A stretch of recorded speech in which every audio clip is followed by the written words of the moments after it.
All right, guys, I am fired up today. I don't know what the deal is today, but it's been one of those days. It's been one of those days. Welcome back. Welcome back. We're always doing challenges. We're always talking fitness. I've got a guest on today that his three pillars are faith, family, and fitness. And he just wrote a book that's coming out at the end of July called Lead with Faith, Play with Purpose, and it's a devotional, and I'm super excited to talk to him about it. Welcome to the Journey of a Christian Dad podcast, Andy Dooley. Welcome, Andy. Hey, thank you so much. I appreciate it. I'm honored to be on. Absolutely, absolutely. So, how'd you get to be where you are today? Give us like the brief little synopsis. Well, I grew up in a home where my mom and dad were both pastors, so I'm a PK. My dad was also into the military, and my family was huge into sports, so it just kind of trickled down to my brother and I, and played football, basketball, ran track, boxed, did all the things, stayed busy on a regular basis. Went and played college football, some basketball, and then moved out to California and really started honing in on some of my skills and becoming a fitness pro. I became a fitness coach out there, led a ton of athletes, also was very connected into the church. We go on high school campuses and just give back to people. I love people. I love being able to help them holistically from a faith, family, fitness aspect. And I became a youth pastor, author, and here we are on my third book.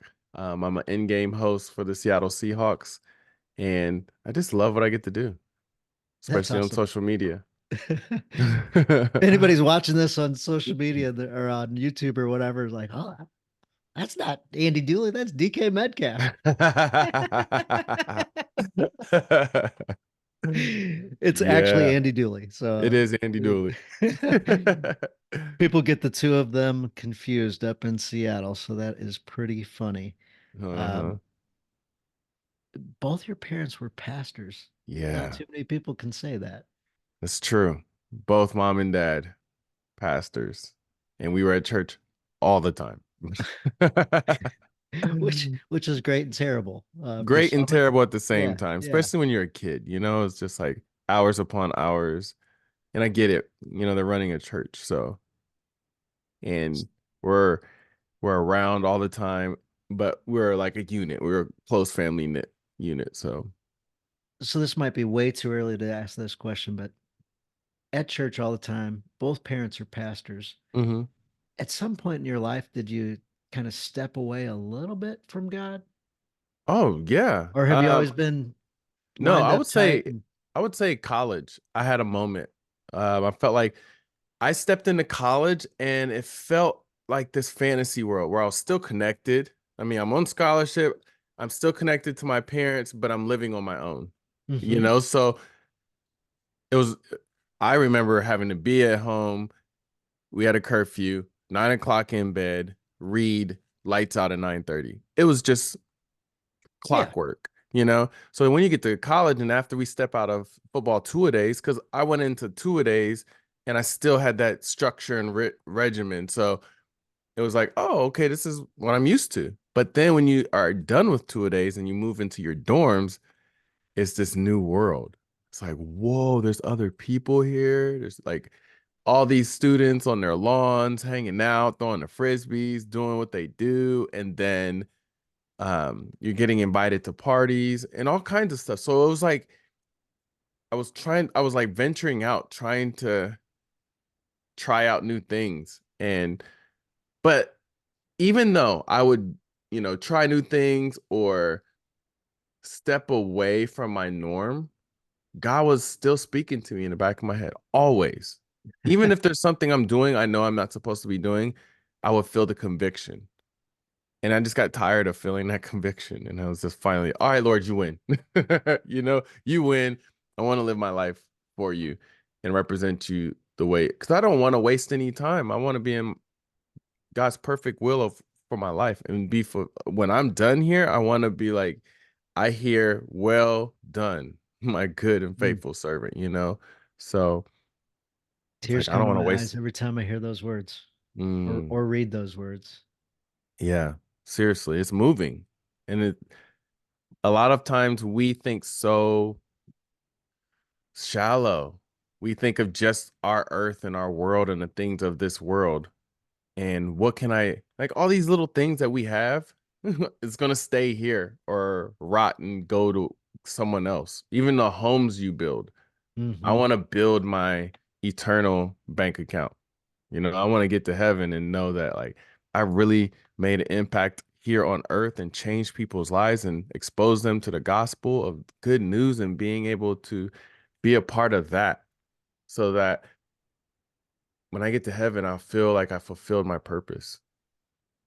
Yeah, 100%. So going back to your childhood, Hmm. can you think of a couple of things that really helped you dial in some personality trait or character trait, or as you're going through life, you go back to that childhood and go, that's the thing. That's me. That's the path for me. Yeah, structure, discipline, hard work. Because I mean, I watched my dad always get ready for basic training for certain weekends. He was always working out. I had a drive to, I knew at a very young age I wanted to get a scholarship. And so seeing how hard my dad worked, I'm like, okay, I want to outwork my dad. That was my goal. That was like, that's how I viewed it. And so I'm looking at it. I would play in a high school basketball game, literally be done with the game. We'll go eat after, and then I'll go shoot more basketball hoop. Like I'll go shoot more hoop, more shots, get shots up, or work out. And I was just so focused on trying to get a scholarship. I just wasn't wanting to do a ton of partying. I never drank, smoke. I didn't get into any of that stuff. I was like laser focused on that. And I think that attributed to how we were brought up. And the biggest thing that my mom and dad harped on to us was to make sure that we were married to humility. Like these gifts and talents are not of our own. We were given these gifts and talents to be able to use it to glorify God overall. And so I realize I'm thankful that God gave me the different gifts and talents, and I want to make sure He gets the glory. And so to get cocky or be caught up in the hype was silly because at the end of the day, it can be there today and gone tomorrow. I'm appreciative of it, but I realize the source of it. So, That's great to always give credit back. yeah.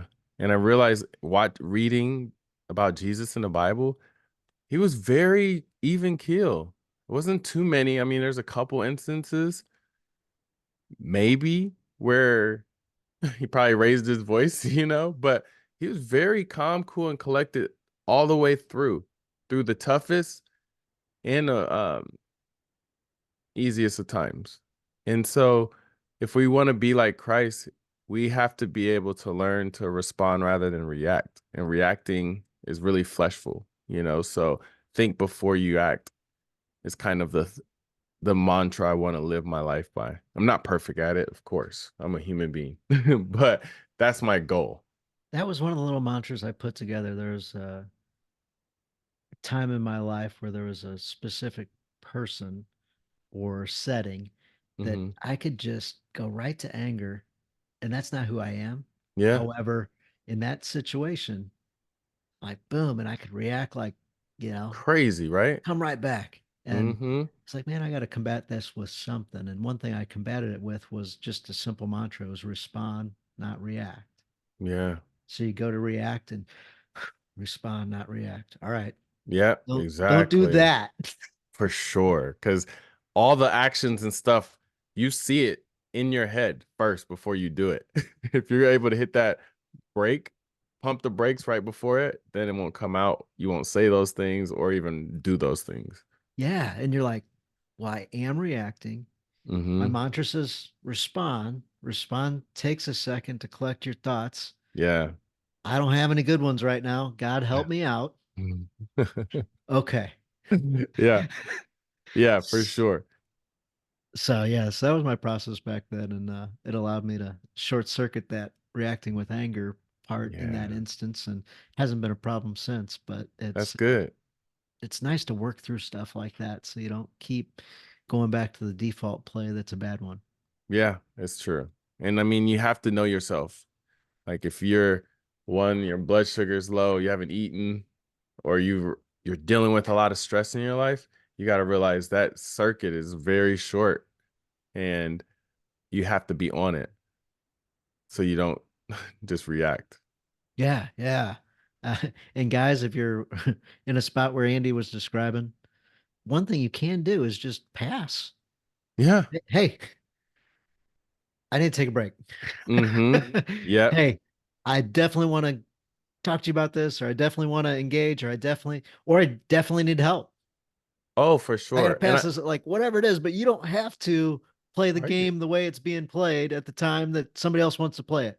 Exactly. You don't have to argue back. And I think the biggest thing that when I was reading in Proverbs, I'm reminded every time that if you go back and forth and you're arguing with someone from a distance, the people can look at you guys arguing and they cannot tell which one's the fool because you guys are both doing the exact same thing. Yes. And so that always humbles me. I'm like, why am I getting into this right now? I don't know. I'm gonna take a break. I'm gonna pause. Because here's the thing, the other person can't argue by themselves. They need someone else to argue. So it's the same thing with trolls on social media. When they want to come on your social media and say stuff, I just ignore it. Because it's like all they want is the attention or to get a rise out of you. Yeah, yeah, 100%. Yeah. That's great. And right now you're doing a little Proverbs series on your Yeah, Instagram. I am. It's been awesome. It's been powerful. We're going through 31 days of Proverbs. It's just quick little mini um 1 minute to 4 minute Bible studies on Instagram. It's awesome. Yeah, probably quite a few listeners have read Proverbs at some point Hmm. or read verses or different things out of it. But guys, that's a book that is just awesome. And for people that maybe aren't Christians at all, Hmm. if you can get them to check out a couple things from Proverbs, like, hey, this is pretty smart. It is, and it's so relatable. That's the thing. It's like Yes. you can apply it day of as you're reading it. Yes. And you realize, man, we need this to be able to navigate through our world on a regular basis and how we respond to issues or how to think about different things that may come up in your life. And the cool thing is, like, I think it was Proverbs chapter 8, it talks about the creation of the same time the world's being created, wisdom was there. So wisdom and creation is interwoven, intertwined into our makeup of our world. So wisdom is in everything. There's a seed of wisdom in all of us. So to reject wisdom is crazy, you know? So if you're listening right now and you're like, man, I felt like I was supposed to start reading my Bible. I don't know where to start. Start with Proverbs. That one I can't disagree. Like people say go different places, but anytime somebody says Proverbs, I'm like there's no explanation needed. If it's written Yeah. by the wisest guy ever in the history of the world, Yeah. sub Jesus out for that, but regular human, Mm-hmm. like Yeah. go there. I'm going to, I mean, if you are given the answers, if you're allowed to have these answers for your test that you're taking, why wouldn't you take it? Like, why wouldn't you use those answers? This is a cheat sheet to life for sure. Proverbs is a cheat sheet to life. I was at a funeral and may have shared this on the podcast in the past, but there was a mayor of a town close by, and I was at the funeral, and they said, "Hey, would you get up and say a few words?" Well, I wasn't prepared to do that. I hadn't Mhm. really put anything together, and I had observed in the casket he had a book. It was a Bible-sized book, but on the cover of it, it didn't say Bible. It said Proverbs and Psalms. Mm. I was like, oh my gosh, I know what that says, Mm-hmm. but other people that maybe haven't opened those books before, Yeah. might not fully understand what he's holding on to at his hands in his casket. And I'm like, oh my gosh, this is great. So I got up and I was speaking to all the people that weren't Christians in the crowd with what I was saying. I said, you know, if you haven't cracked those books, dive in to Proverbs and Hmm. Psalms specifically and see if it means anything to you. I ran into a guy, he was trying to write letters to his kids, legacy letters. He was out of California, had never been exposed to Christianity. And in a group setting, he says, so I was reading this book, Proverbs, and in Proverbs, it says blah, blah, blah. And all of us knew this, like all the rest of us were like, we're all Christians, right? Like, we know he's not. Right. Yeah. Shut up. Uh-huh. And he just keeps talking. And we're like, oh, where'd you find out about that? And he's like, well, I was wanting to, pass on wise stuff to my kids. So I looked up stuff. And this guy Solomon wrote this book. And he's supposed to be the Hmm. wisest in the world. And I'm not Christian or anything, but in this, and so I started checking more out and everything. And do you guys know anything about next thing you know, a month later, the guy's sold out Christian and was telling his wife Yeah. about it. And That's awesome. That's incredible. yeah, so that's what this parent thing can do for us. We want to give something to our kids to help them get better. Hmm. And when we start really digging in, like, oh, I wasn't, some of us weren't given that gift of faith. Hmm. Some of us were, Yeah. but Proverbs, man. So I loved to see that you were doing that little series in your Instagram. That was great. Thank you. Thank you. I'm gonna, I was, I'm going to do that with our family. I bought a whiteboard and I'm gonna pick a proverb out of each Mm, chapter for each day and then just go over it with our family. We're just gonna memorize the scripture each day. that's great. I like that. It would just be a fun, little fun thing to do with the fam. Yeah, yeah, absolutely. So your new book, Lead with Faith, Play with Purpose. How'd you come Yeah. up with that? And I Yeah. know it's for athletes of any type, any age. And leaders. Yeah. It's for leaders, hence the word lead in there. It's the book that I wish I had when I was playing college ball.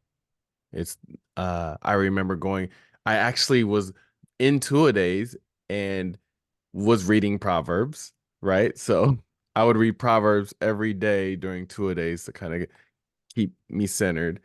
And then all of the issues that I dealt with in college, I wasn't prepared per se for all the different topics that I talk about in this book because it's a different beast for athletes.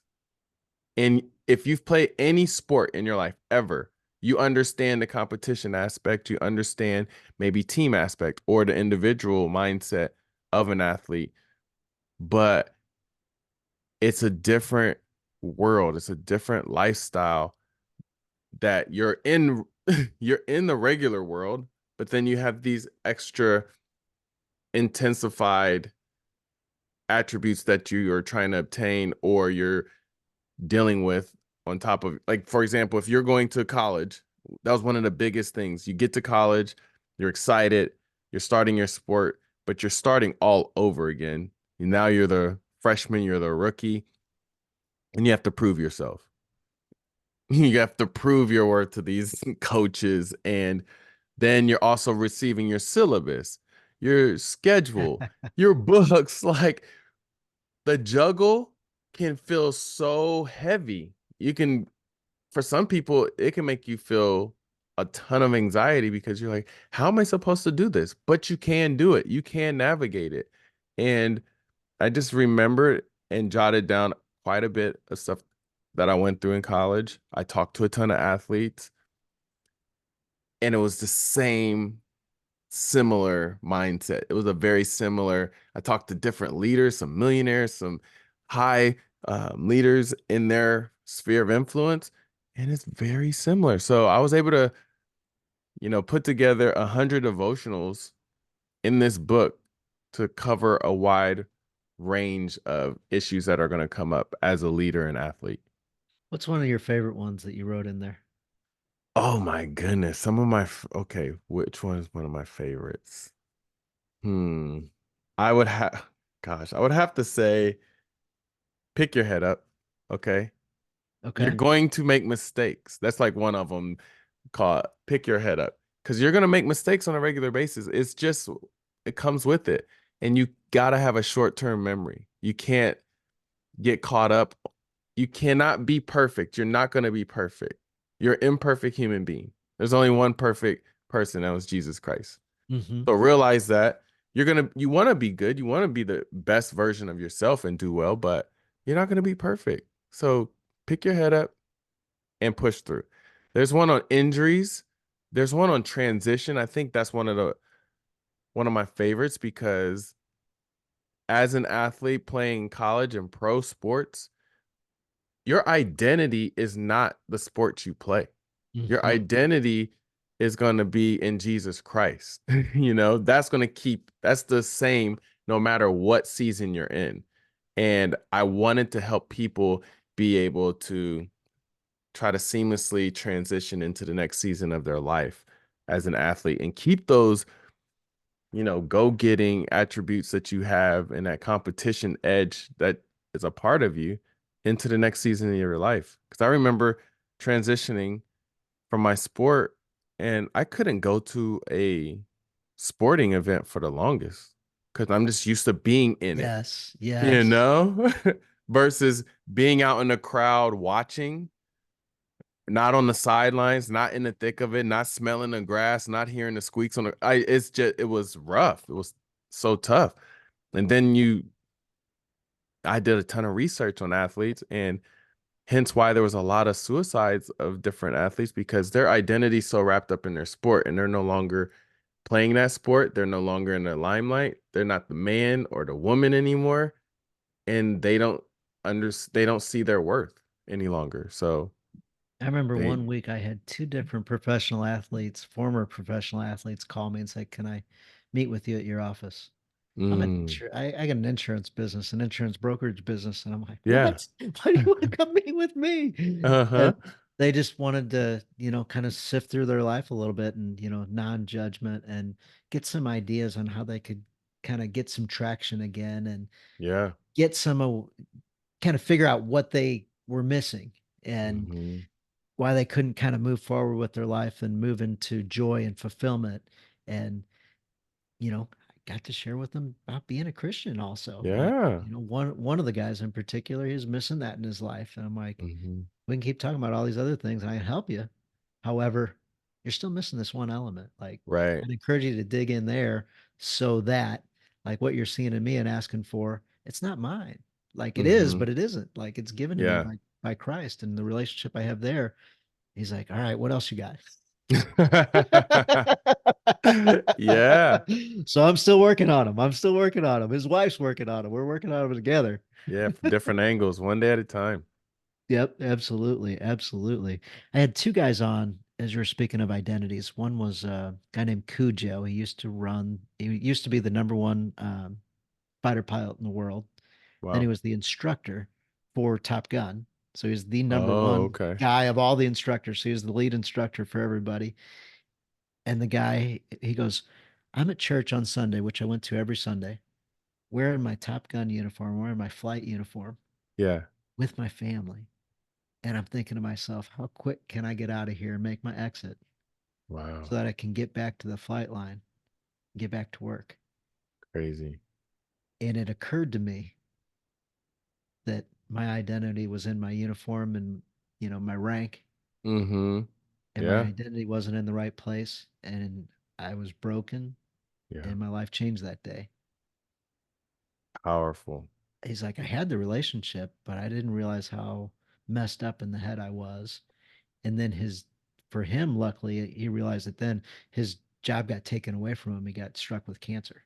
Oh, wow. So you can't fly fighter Jeez. pilots and all that when you got cancer. Yeah, He's alive exactly. today, recovered, and he's a huge Christian and big speaker around the world for um, not EO, but another organization like EO.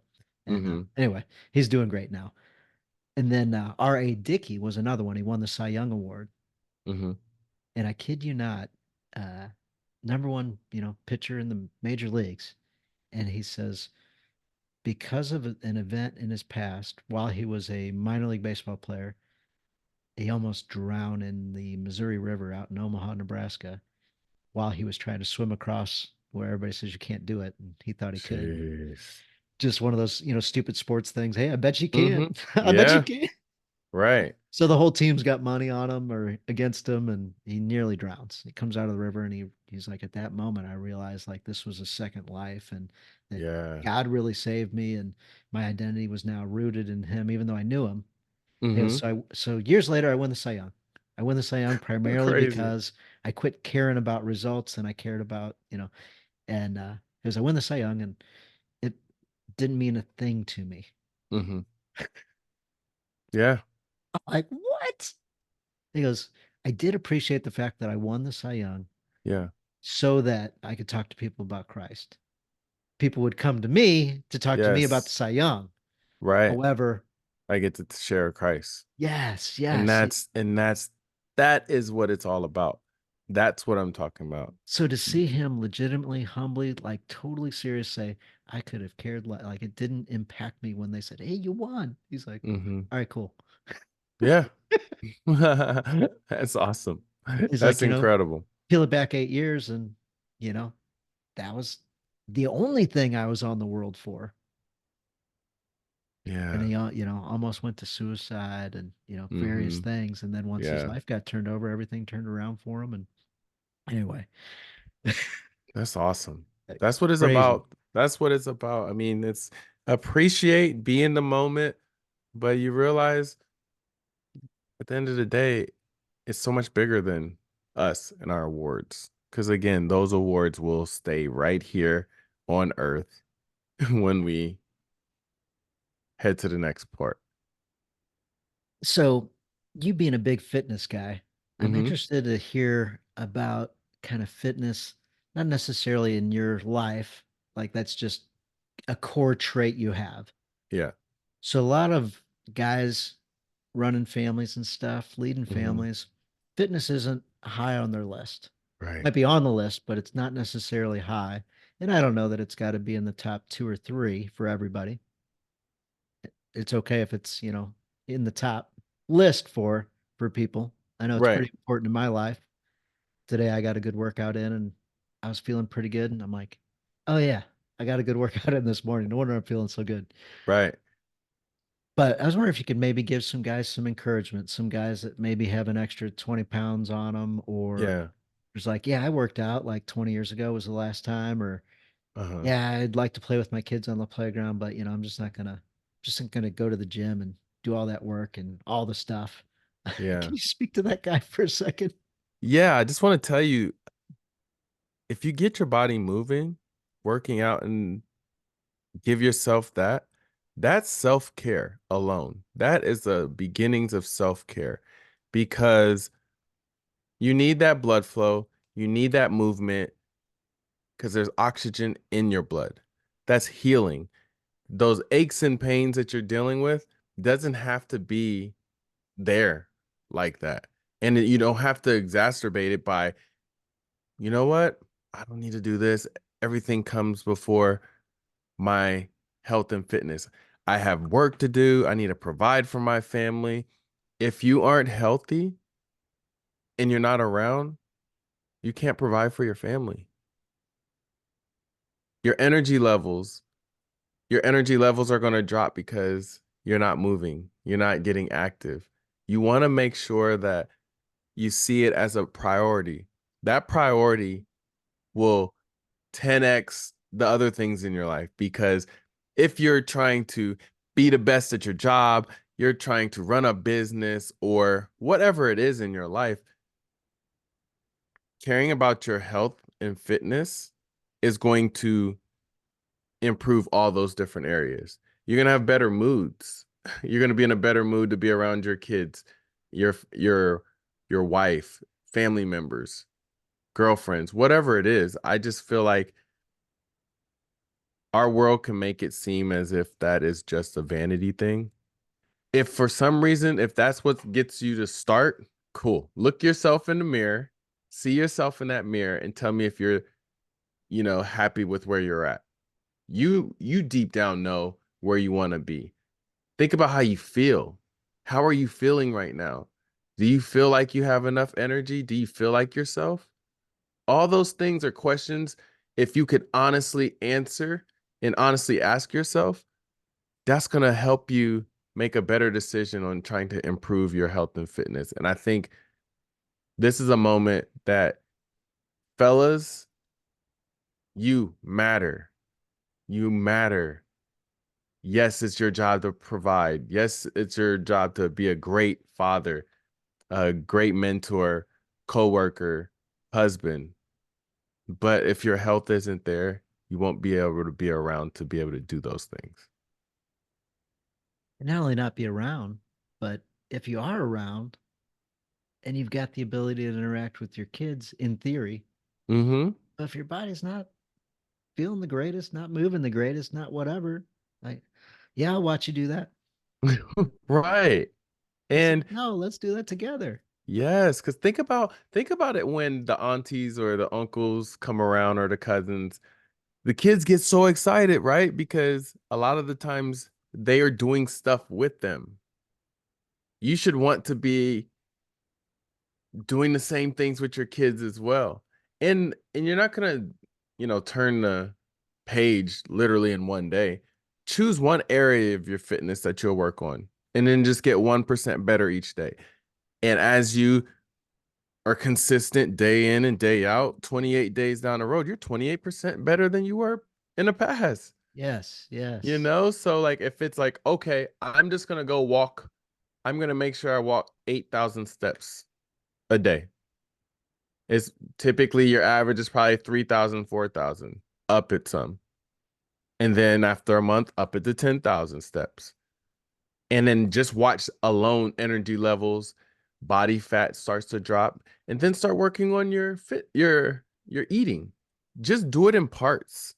You don't have to Hmm. jump all in and bombard yourself and then get depressed and anxious because you haven't reached the goals because you've been doing it for a week. Just do it one thing at a time. And then over time, you'll see the progress and process. And then the quality of life is just better. Yes, yeah, 100%. So just add a little thing in, whatever the little thing is. You don't have to Mm-hmm. go. And guys typically we're on or off, on or off. We're either all in or Yes. all out. Be all in on 5 minutes. Right. And then if you do Yeah. 10 or 15 or 20 or whatever, great. But you don't have to have the Herculean task. I was talking to Gary Thomas. His podcast will be released here soon. And Uh-huh. he's, he's written all these books and cherished and sacred marriage and all this. And he's like, oh, yeah, I read the Bible every day, almost every day. He says, sometimes I read like as little as a verse or two. Mm-hmm. And he's like, sometimes I just get caught up there Yeah. and I think about the verse for a while, but I only read a verse or two. Right. Where on a different Right. day, I'll read 5, 10, 20, 30 minutes. But he's like, so you don't have to beat yourself every day when you miss. Or, if you only read one verse and you reflect on it, cool. Like done. Like, you know, Yeah. guys won't read because I don't have 30 minutes a day. You got 5. You got 5. You got to start somewhere. Yeah, yeah, yeah. And Because he's like, those excuses will hurt you. I saw a guy, I cannot remember his name. He was talking about he came out with this acronym called SHIELD. It's like "Hmm, a secret to like long, healthy life. And he was saying S is for sleep. Try to get up to 7 hours of sleep. mm-hmm. You can have an excuses of, well, I work, I got this, blah, blah, blah. There's different seasons of our lives. I get it. Like if you just had a kid, it's kind of hard to get your sleep. Yes, yes, We yeah, get that. But you can prioritize sleep. H is I think handle stress. Like find inner peace. This is where, meditating, taking a moment, even if it's just to sit in your car before you go into work or in a gym or before you walk into the house. Find some inner peace because stress can wear you out. It can spike your cortisol levels, and cortisol levels will make you hold on to fat. And it's just a yes. vicious cycle, you know? I is interactions. That's for healthy relationships. So if you have people that drain you, man, protect your peace. You want to have good, healthy interactions. E is exercise, which we just talked about. Get moving. L is um, brain health, learning. Learn, like learn something new on a regular basis. Or read. When you read, you learn. And just like he said, even if it's 5 minutes, if you don't have 30 minutes, 5 minutes adds up throughout the week or throughout the day, you know? And then D is diet. You got to have a balanced intake of food and how you bring in your whole foods, fruits and vegetables, and start to sprinkle it in. You don't have to go cold turkey and just jump right into it, but the more fruits and vegetables and fiber that you get, the better, you know, balanced diet you're going to have. And that's how you protect yourself and have a longer life. That's based off of that acronym SHIELD. Yeah, that's a really, really good one. I was thinking about it from a Christian perspective as well. So handle stress, and I wrote over to the side Bible and pray. Like, Mm-hmm. how do Yep. I handle stress? Well, I involve Bible and pray. I Yeah. involve other men. I involve fitness. Fitness Yes. helps me handle stress. You Mm-hmm. know, loving on my wife helps me handle stress. Like all these Yeah. different things. Uh, 100%. interactions for healthy relationships. Be healthy. Yeah. You'll have healthier relationship people around you. You will have like by You being attract. yes, yes, Yeah. yeah. And the negative ones, they might stay away or they might behave around you. Right. Right.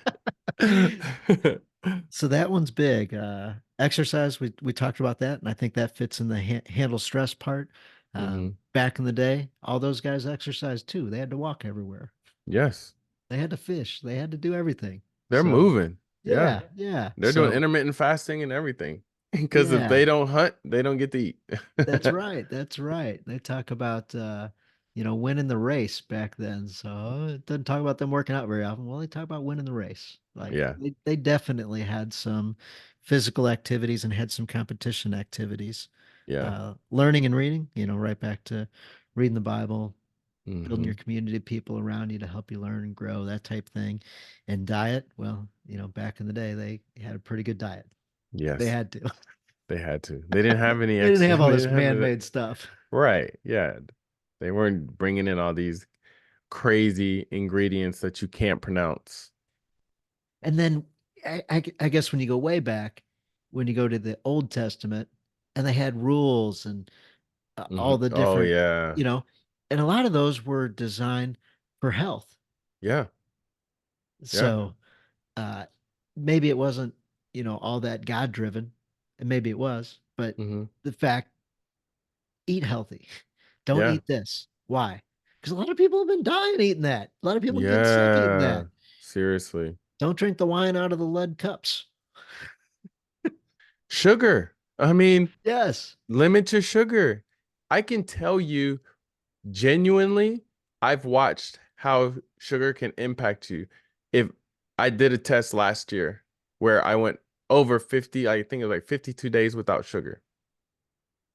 You lean out so fast, you feel amazing, and within within the first week or two, you start seeing results right away in your face and like it just works right down.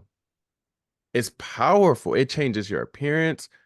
It sugar is so diabolical to our bodies. It's crazy. You just don't know it. You don't realize it. And then you don't realize how much sugar is in so many things. So when you say no sugar, I've got a hmm friend that does the no sugar thing, and Yeah. what you described, absolutely. I've tried to be no sugar, and so depending on whose definition and everything, but when you're talking no sugar, when you were doing it, what were Uh-huh. you working towards, or what were your guidelines? So I can have natural sugars like fruit. Um, but even with that, I limited the fruit just to like more in the morning so that I can not spike my insulin. Because a lot of times when you spike your insulin, you stop the fat burning. So every time we eat something, we consume something, our insulin spikes. it just depends on what you're eating, on how high that spike is Okay. before it can like normalize. So that's why it's awesome to do fasting because for a while you are just keeping a constant good blood sugar and you're in a fat burning zone. And once your glucose or your glucose storages are burned out, guess what? They're gonna go to fat to get energy. And so that's why it's better off to bring in your fruits, vegetables, and protein because those vegetables are still carbs, but it burns up. So I ate protein and veggies, and I removed any simple sugars from like regular sugar, anything that has sugar in it. I removed. I would use honey Hmm. here and there, and I still was very sparse with that. I didn't bring in too much, but honey's still good, especially if it's bee honey, because there's Hmm. so many micronutrients in that. So yeah, I mean, you don't even realize the condiments, how much sugar are in these condiments. It's I'm insane. shaking my head that you bring that up. Like I was eating real clean and doing real good for a long time, and I'm like, I'm getting ready to put. I think we had a ketchup packet or something laying around. I flip it over. I'm like, what? Yeah, Like I so know. much sugar. I know it's crazy. Like the cool thing about it is if you do that, it forces you to pay attention what you're consuming. And then now it's a part of my life in the sense of, okay, I know holidays are going to be at certain points. I'm going to indulge. I'm not going to restrict myself from enjoying whatever comes with that. But the rest of the time, I mean, you're not living holidays every single day. Right. So the rest of those times, I'm not gonna have sugar throughout the week. And then we have a thing called Sunday Fun Day where we eat whatever we want and enjoy, and then back to work on Monday and stay clean, you know? So then you're not, once you do the hard part at the initial, you can try to do your best to make it a lifestyle and keep it pretty constant and stay pretty normal. And if you want to dial it up, like you're going on vacation, you want to go on the beach and look good, you could take it up a notch. Or if you're getting ready for a photo shoot, whatever it is, if you want to lean yourself out more. But I mean, sugar impacts us on so many levels that if you don't remove sugar for a period of time, you never really understand how much different you feel when you take sugar out of your diet. And I had a good friend recently. He did a 5-day water fast. Wow. I've done 3.5 before, but I didn't do 5. And he's like, after the second day, like things were just so much better. Like I just felt great and energized. And Yeah. I felt that the second day and the third day, but not. I went running on the 3.5 day and I got dizzy. Oh, yeah. Yeah. Yeah, that's tough. Yeah, yeah. So I said, I'm gonna end this now. I was only planning to do 48, but I'm like, 48 was so, once you got past that little point where, okay, I'm good. I'm like, I'm just gonna keep going. And then Wow. I went running with some friends. I'm like, all right, I'm gonna go eat something. Yeah, the closest thing I've done was a 36-hour fast. And I mean, I just drank water. Yeah, It yeah. wasn't meant to be a water fast, but I guess that's the only thing I consumed. So I did that for 36 hours, but that's nowhere near three Where days. did you get hungry? I would get hungry at nighttime, Okay. like that evening time, and Yeah. that's when I would drink a Perrier. Okay. So the carbonation in that Yeah. water makes you feel satiated. Okay. So you're drinking a Perrier, I'm envisioning this as a meal. I'm like drinking it, and then as like I finish it, then you feel full. You're like, whoa. And then you're good. Go to bed, get up the next day. I did go work out. I did do that. Um, but man, you just feel amazing.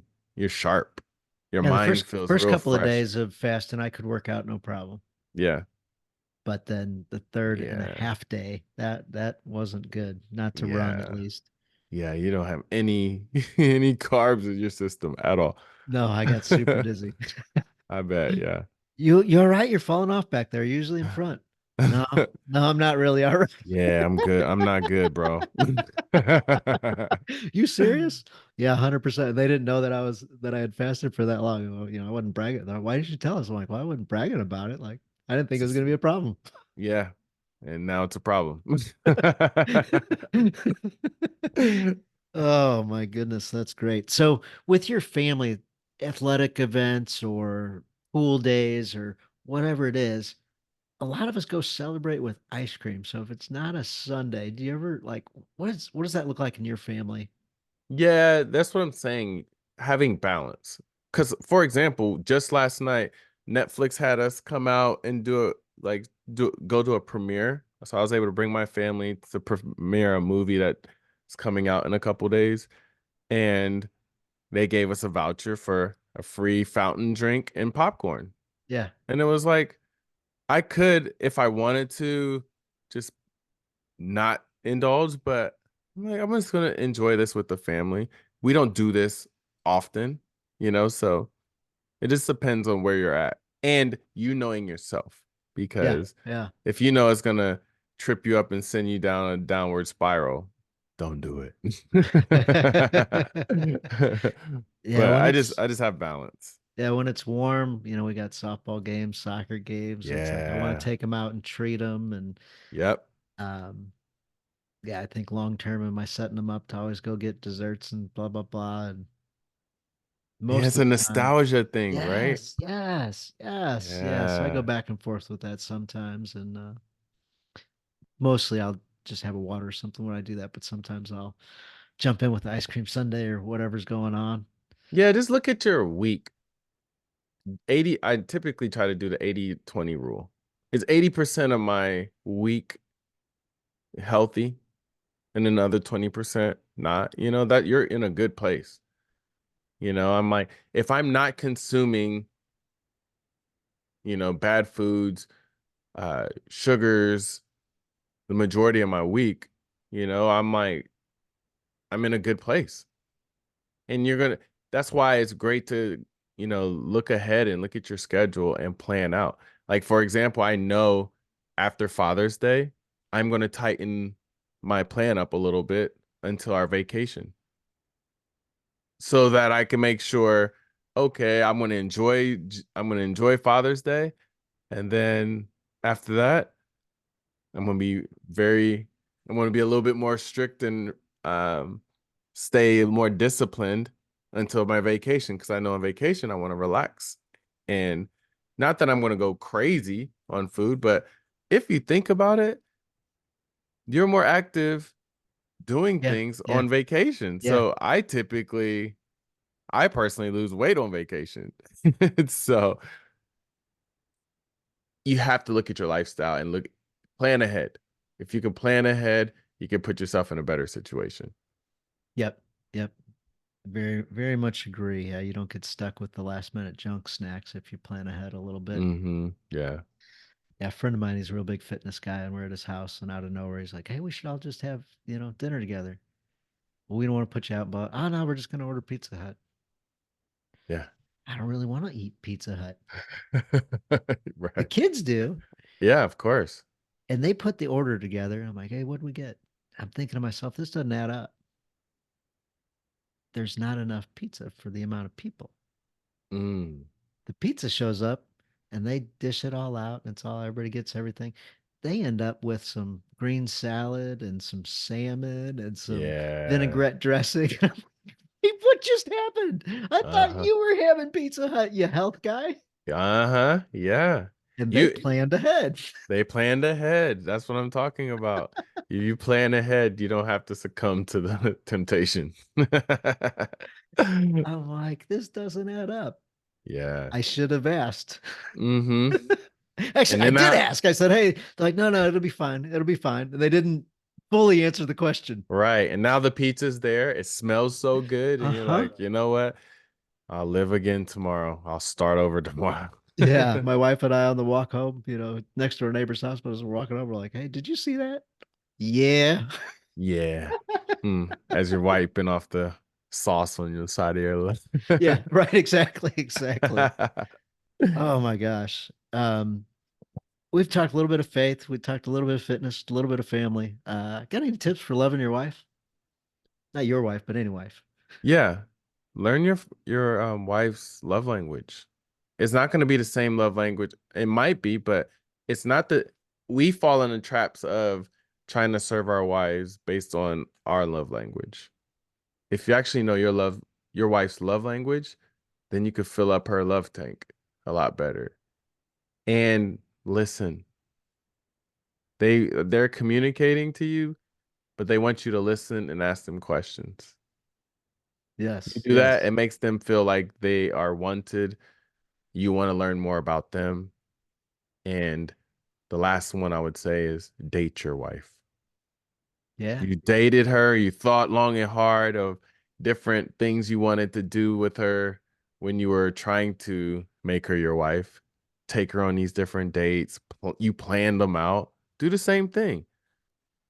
I will, my kids always laugh at us when we try to, what I would flirt with my wife in the store as Yeah. if I'm meeting her for the first time. Doing those things keeps it Yeah. spicy. Yeah. It keeps it fun. You know, if you've because now you have her, you're working, you're providing, should be enough. Just don't neglect those things. Maybe remind yourself, what did I do that got her here? Like what made her say yes to me? Do those things to keep her.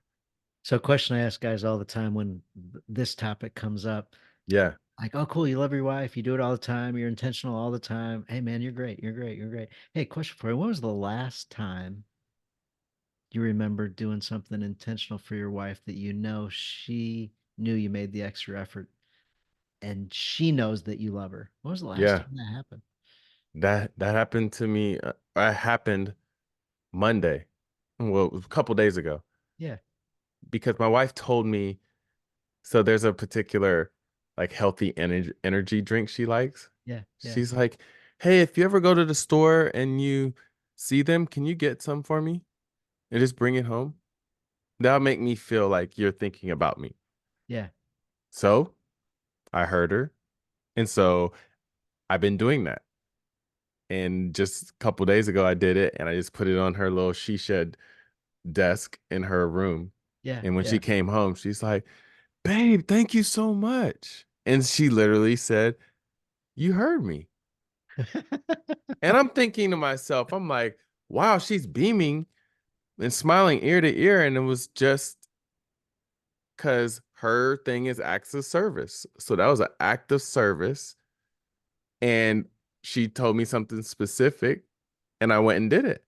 Hmm. And that goes a long ways. So you better believe anytime I'm at the store, I check the aisle for her.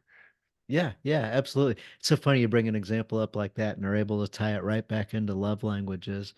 It sounds like you had an experience with love languages where maybe you were loving your wife, your love language, and it wasn't clicking, and somebody said, "Hey, man, 100%. Yeah, I'm thinking like, who doesn't like gifts? Who doesn't like like the things that I like? yeah, yeah, But that's not it. I had a pastor talk to me and it was just like, no, really study your wife's love language. You guys find out what do you like, and you find out it's different from both of you. Some of you guys, it may be the exact same thing, and that's right, easy, yep, but it's not typically that way. right, So, exactly, exactly, and then there's that tough place of your wife can tell you something, and then you go do it and she's like, well, you're only doing it because I told you. Well, you can't win for losing, right? But over time, she's going to realize he just cares. He wants to be better, so get past that part. You brought up a good point there. So our wives could say something like that, Mm-hmm. and at that point, we need to react or respond more than Yeah. respond, but respond in a, you know, confident, you know, you're good with who you are. You're good with why you did it. You're right, Hmm. babe. I did do it because you said so, because I love you. Yeah. And just own it. Yeah, we could go the other way and we could react. Like, now you're just giving me a hard time, and you always do it. Yeah, you just lost everything and Yeah. made it worse. Yeah. And then then you're starting over in the negative. Yeah. So like that little jab was just a little test. Hmm. Do you really Counter. love me? Oh, there you go with all the negative. You just took it to the negative. Like, Yeah. It's just Brand. no, you bring it back with a counter. Like you're Yes. right. I Yeah. did get it because you told me because I love you. She's like, dang it. Oh, Dang, that's I don't have another one to dang, bring. that's good. He just disarmed me. He just got me to drop my dukes. Yeah. I mean, fellas, they come at you with that. Yeah, you're right, babe.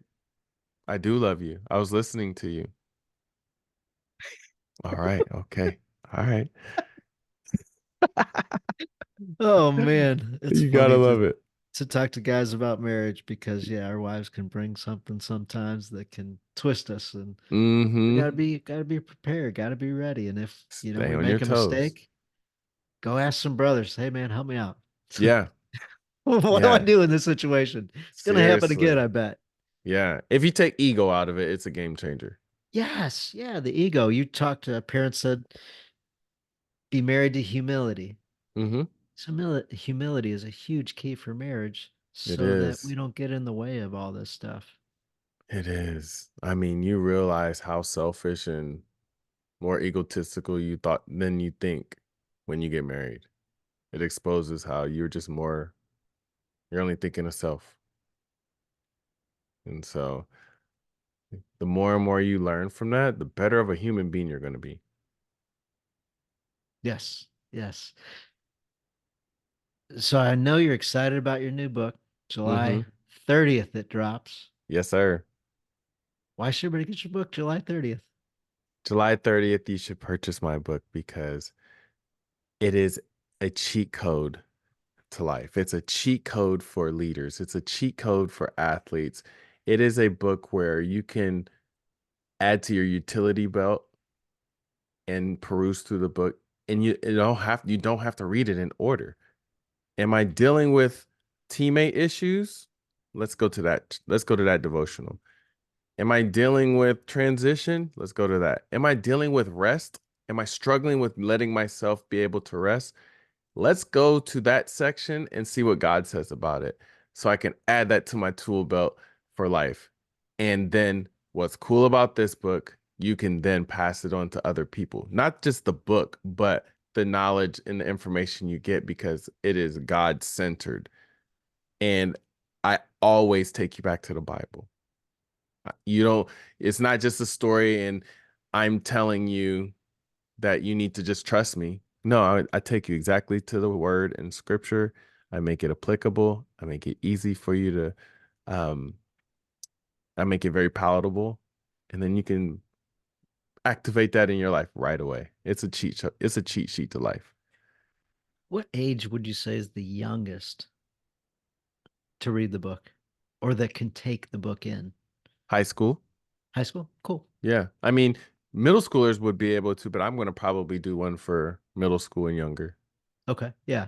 Like I think 8-year-old kids, like what's their biggest strife in life is when it comes to sports or different things. I'm like, yeah, thanks. This book's whatever. Right. But at No. some age, certain things start coming in. So, Yeah, high schoolers are looking at those college and pros and they want to be them.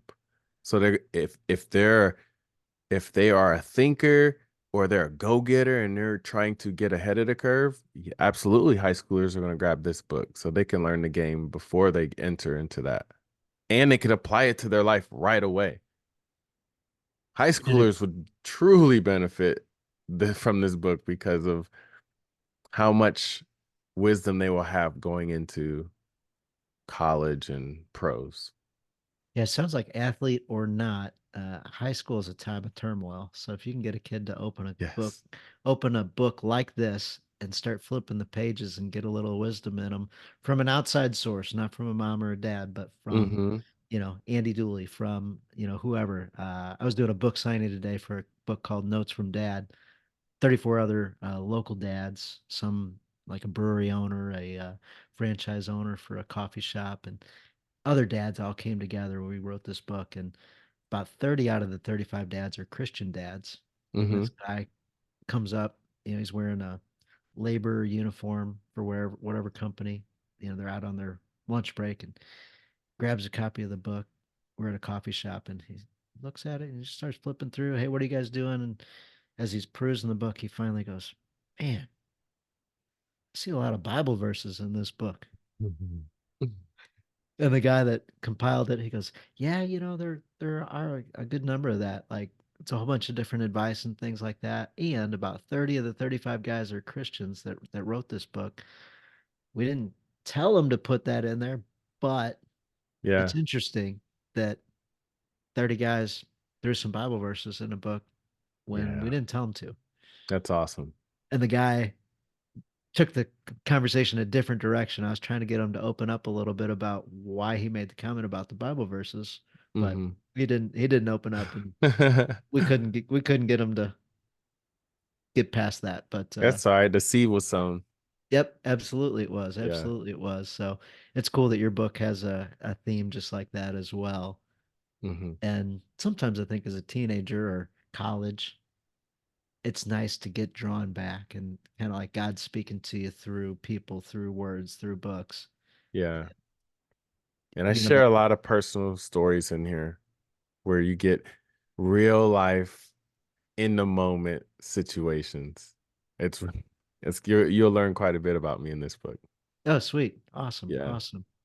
So something we like to do as we finish up the podcast is can you throw a challenge out to the guys, something they can execute week to week in between podcasts? Could be simple, could be a little bit more difficult, but Mhm. whatever thing you can think of that can help guys level up in some aspect of their life, whether it's fatherhood, fitness, faith, loving their wife, loving their families, loving their friends, getting out of isolation, or any type challenge you can think of for the guys to do. Yeah, absolutely. I'll give one spiritual one and then one physical one. Sweet. Since we talked about Proverbs, I'm going to challenge you to at least read a chapter of Proverbs a week. Normally, we do a day, but I'm just asking you to do one chapter a week and watch how it impacts your life.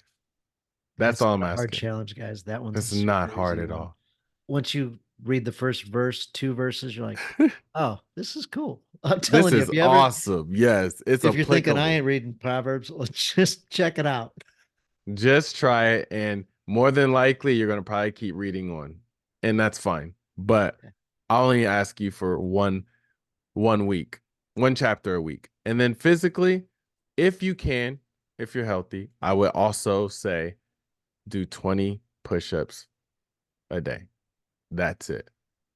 I just started where I'm doing. Well, no, I'm not gonna tell you. I would just say because I don't want it to be like comparing, Yeah, yeah. So I would just say try to do 20 push-ups a day. Watch your strength change in a month. I'm only asking you to do 20 push-ups a day. So even if you do 10 and then you do another 5 later on and another 5, just hit the 20 mark. Do them, do it every day. And not only are you going to see strength change, I'm helping you with discipline. Those are my challenges. That's a great challenge. I did a push-up challenge years ago, and you're right, over 30 days, the number I Yeah. could do on the 30th day was Yeah. radically different than the number I could do on day 1. Significantly. Significantly. So, yeah, the discipline, So if you consistency. do, so if you do want to know what I end up doing, you can reach out to me on my social media and then I'll tell you what push-up challenge I'm doing. I was gonna say, I'll tell you what I did today, but we'll we'll save that. I'll catch that off air. Guys, check out Andy Dooley. Check out his new book, Lead with Faith, Play with Purpose. Sounds like a great book. I haven't read this one yet, but I'm looking forward to digging in.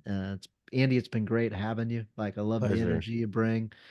Love you just sharing your openness and the way you live life. Like as Christians, we need other guys like you in our lives so that we can lead our lives better as well. Thank you so much. It's an honor to be on here and you guys taking the time to hear me out and ask me questions. I'm truly thankful. Absolutely, absolutely. God bless you, Andy, and God bless you guys. Catch you guys on the next episode.